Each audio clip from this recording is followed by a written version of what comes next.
RAM and ROM, a recap for section 1.2. What are RAM and ROM? Well, RAM and ROM are two types of primary storage within the computer. They are primary storage within the computer and are contained within chips that are attached to the computer's motherboard. So what is the difference between RAM and ROM?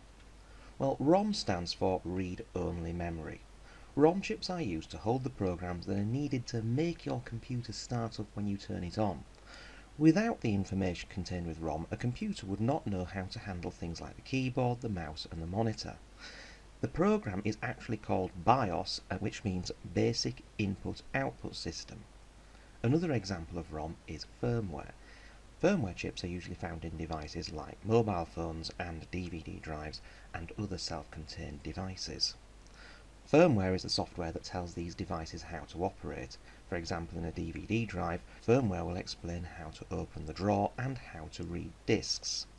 In a mobile phone, the firmware will contain things like the operating system, which tell the device how to work. ROM is non-volatile, which means that it will not lose the information contained within it when the power is removed. This is extremely important as we turn things like PCs and mobile phones off, and they all need to know what to do when we switch them back on again.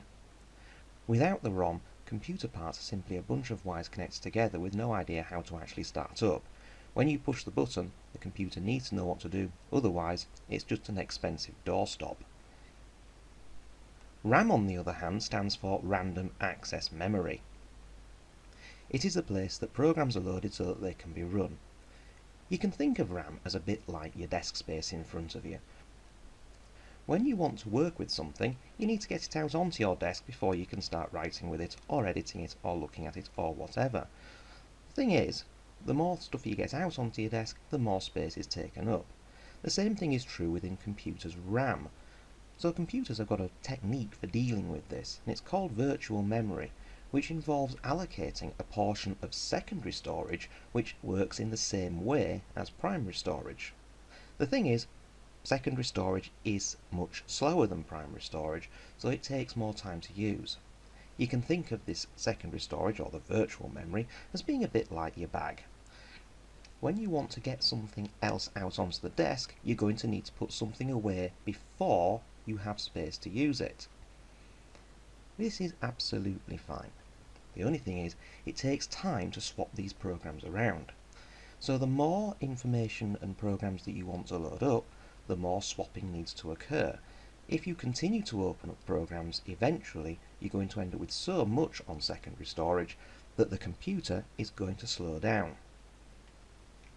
How do we get around this? Well, the easiest thing to do is to reduce the need for the virtual memory in the first place. To do this, we can simply add more RAM, which is like giving yourself a bigger desk. Now we can open up many more programs before the need for virtual memory comes in. You still might need virtual memory because computer memory is limited, and if you want to open up a bigger program, then you're going to have to put something into virtual memory. You do need to remember one thing about RAM, and that is that it is volatile, so this means it loses its contents when the power is removed. Did you remember to push the save button?